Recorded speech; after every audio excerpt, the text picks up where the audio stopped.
Boa noite, meus irmãos. A graça e a paz do Senhor Jesus estejam conosco, os nossos lares, a nossa igreja. Graças a Deus por mais esse culto doméstico. Aproveito para pedir oração para os irmãos com respeito a reformas que estamos fazendo aqui no templo. São grandes desafios, principalmente nesses tempos, para que Deus esteja aí nos ajudando, dirigindo, para que possamos assim, em boas condições físicas, estarmos recebendo muitas famílias através da salvação em Jesus e juntos servindo. E nós vamos estar louvando ao Senhor com um cântico. O Tito vai estar nos dirigindo para depois meditarmos na sua palavra.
Que acerta o alvo, eu quero ser usado da maneira que te agrade em qualquer hora e em qualquer lugar.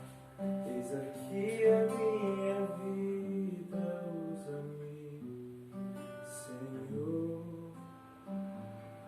usa-me.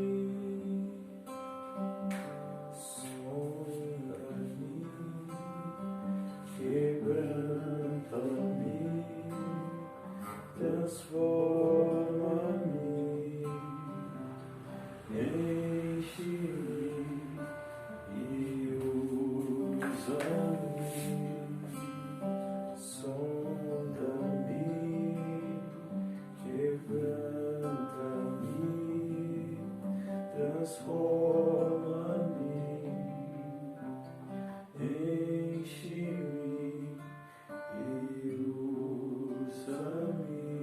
Como um farol que brilha à noite, como ponte sobre as águas, como abrigo no deserto, como flecha que acerta o alvo. Eu quero ser usado da maneira que te agrade em qualquer hora, em qualquer lugar. Eis aqui a minha vida, usa-me, Senhor, usa-me.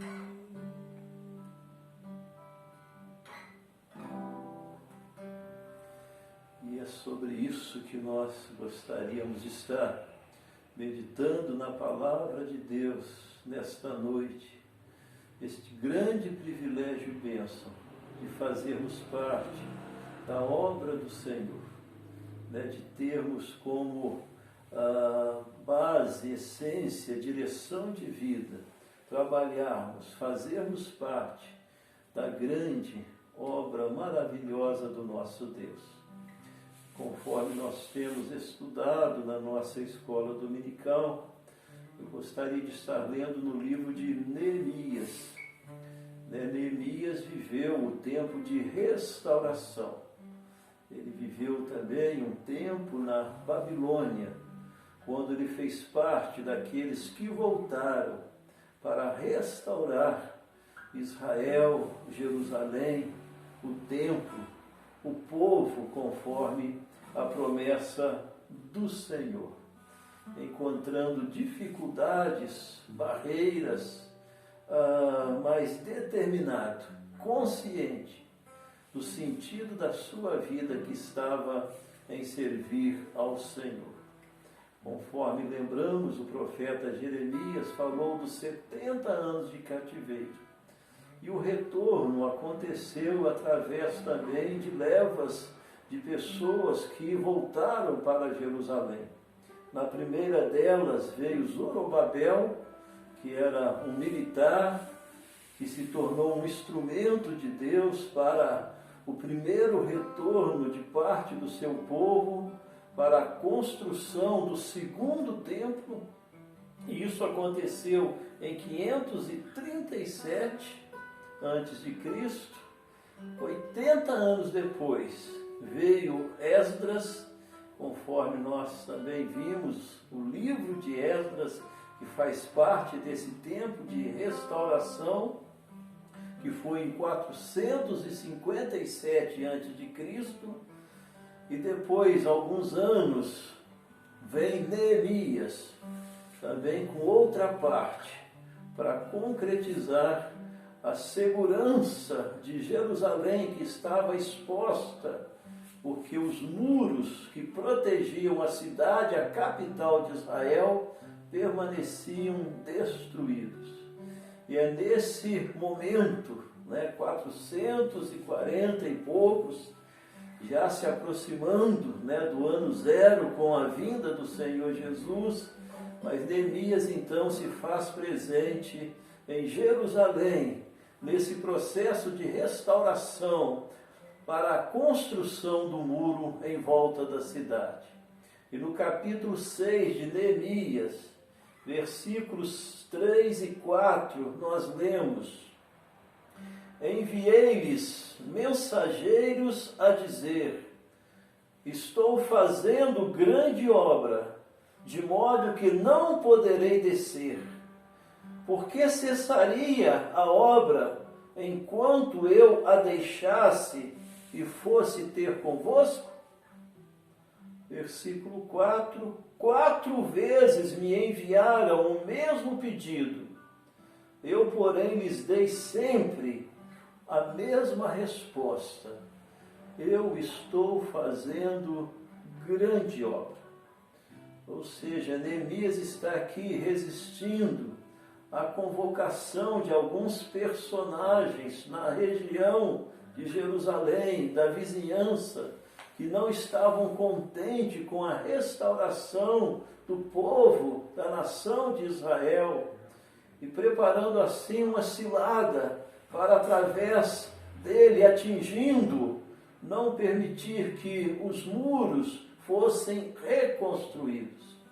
E Neemias, portanto, diante dessa barreira, dessa adversidade, ele com determinação responde: estamos fazendo grande obra. Eu não posso sair daqui. É obra de Deus. É obra para a glória de Deus. É obra para a causa de Deus. E, meus queridos, eu gostaria, portanto, de destacar nesta palavra de Deus aos nossos corações e às nossas vidas nesta noite, diante das barreiras, das dificuldades, dos adversários, dos impedimentos que surgem, que nós possamos estar também convictos como Neemias, de que nós somos convocados por Deus de uma forma especial através da nossa salvação em Jesus Cristo, para realizarmos a sua obra neste mundo, de alcance do seu povo, de evangelização desse mundo tão necessitado da sua salvação, e de extensão do seu reino que já se faz presente neste mundo. E a necessidade, portanto, de termos esta consciência, meus queridos, dentro da posição de igreja, de povo do Senhor, de que igreja não é passatempo, não é uma questão de status, apenas de hábitos, com certeza, bom e saudável, mas sermos igreja do Senhor, sermos povo do Senhor, tem a ver a estarmos envolvidos com a sua causa, com a sua obra, com os seus propósitos que são de vida e vida eterna. E que nós precisamos, portanto, estar atentos, porque o nosso trabalho é um trabalho de consequências eternas, é obra santa, é obra divina, é trabalho do Senhor. E precisamos, portanto, ter esta consciência e convicção, meus queridos, porque constantemente aparecem as adversidades, aparecem os adversários, aparecem as barreiras, as situações que querem nos impedir de estarmos de uma forma ativa, determinada, confiante, motivada, realizando a obra que é do Senhor e que a nós tem sido confiada. Eu gostaria de estar lendo conforme a palavra de Deus no Evangelho ou na carta de Paulo aos Colossenses, capítulo 3, versículos 23 e 24, quando ele nos diz: tudo quanto fizerdes, fazei-o de todo o coração, como para o Senhor e não para homens, cientes de que recebereis do Senhor a recompensa da herança. A Cristo o Senhor é que estáis servindo. Meus irmãos, acima de tudo, nós vivemos para a glória de Deus. O nosso serviço é para o Senhor. Recordo um tempo atrás, quando no momento adverso, na área financeira, e dentro de um propósito que, desde cedo no ministério, Deus me despertou para a contribuição financeira com os missionários, que eu estava entendendo que talvez uma necessidade de cortes dos gastos envolveria essa participação a missionários que eu dava, e de uma forma especial a um que eu achava que não estava precisando.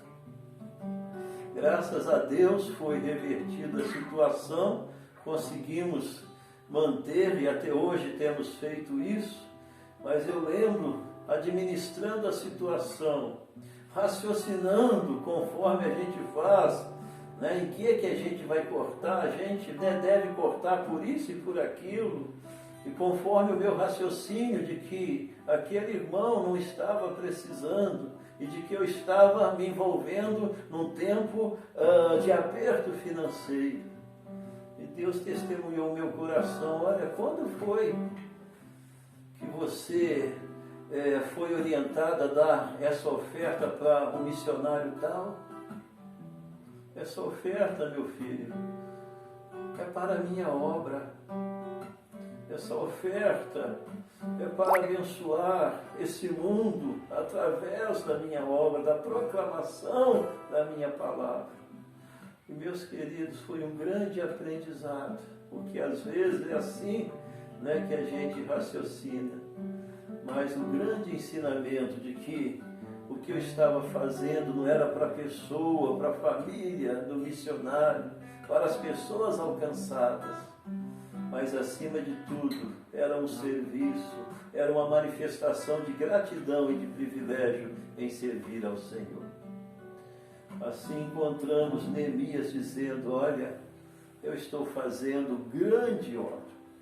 E é interessante, meus queridos, que aqueles adversários de Neemias insistiram com ele, versículo 4. 4 vezes me enviaram o mesmo pedido. Eu, porém, lhes dei sempre a mesma resposta. Ou seja, estou fazendo grande obra. Estou comprometido com o meu Deus. Estou comprometido com a obra divina, com a obra santa, com a obra do Senhor, com a causa do Senhor. E a necessidade de estarmos atentos, meus amados, porque muitas vezes as circunstâncias, tentações, pressões se tornam em distrações que nos fragilizam na consciência da maravilhosa obra que Deus tem nos confiado, que é a sua obra, a obra divina, a obra santa, a obra do Senhor, que nos realiza, que nos fortalece, que nos sustenta e que faz de nós instrumentos para a honra e para a glorificação do seu nome. Então eu volto a lembrar outro texto da palavra de Deus, Hebreus 12, 2, quando o escritor nos convoca diante da realidade das distrações e dos pecados desta vida, a estarmos firmemente olhando para o autor e consumador da nossa fé, o nosso Senhor Jesus Cristo. A obra de Deus, portanto, meus queridos, requer de nós esta determinação. Esteja, portanto, focado no Senhor. Cuidado com as barreiras, com os adversários, com as distrações, com as tentações, com as pressões. Estejamos e conduzamos os nossos lares focados em Deus. O grande privilégio de sermos proclamadores de uma mensagem de vida eterna, sendo assim consolados, fortalecidos e conduzidos por ela, e estando assim também sendo instrumentos de bênçãos para tantos que ainda não têm esse privilégio que nós temos. Vamos estar orando. Senhor nosso Deus, obrigado pelo privilégio de termos sido alcançados pela Tua Palavra, pelo Teu Evangelho. Ó Espírito Santo, introduzido na Igreja do Senhor, no corpo de Cristo, que é a Igreja do Senhor, e fazermos, portanto, parte desse povo que tem a salvação e que tem a missão de servir ao Senhor acima de tudo, de cuidar, Senhor, dos nossos irmãos na fé e de proclamarmos o único caminho de salvação, que é o Senhor Jesus Cristo. E reconsagramos a Ti, ó Deus, as nossas vidas, as nossas casas, os nossos lares. Pedimos-Te ajuda diante dos problemas, dos adversários, das distrações que têm querido nos afastar, nos tirar o foco do Senhor. Ó meu Deus, restaura, renova em nós a consciência de que estamos fazendo uma grande obra, a obra do Senhor, para estarmos determinados, para estarmos, ó Deus, de uma forma firmes, Te servindo e sendo instrumentos das Tuas bênçãos para esse mundo tão necessitado do Senhor. Rogamos-Te, ó Deus, pelas dores, pelos sofrimentos, pelas lutas desses tempos. Tempos de pandemia, tempos finais, tempos de resistência ao Senhor, tempos de, ó Deus, enfermidades, mortes, desafios nas diversas áreas, mas tempos também da manifestação da Tua presença, da Tua graça, do Teu amor e da Tua salvação, ó Deus. E assim, Senhor, nos perdoa, Pai. Restaura-nos, Pai, e nos mantém como famílias, como igreja, firmes na obra que o Senhor tem nos confiado. Assim, perdoa os nossos pecados, recebe a nossa gratidão, culto e adoração, e faz-nos mais e mais firmes na obra do Senhor, ó Deus, que nunca é vã, que sempre traz resultados para a Tua glória e para o nosso bem. Na autoridade e no poder do nome de Jesus que oramos. Amém. Obrigado, meus irmãos. Fiquem na paz do Senhor. Boa noite.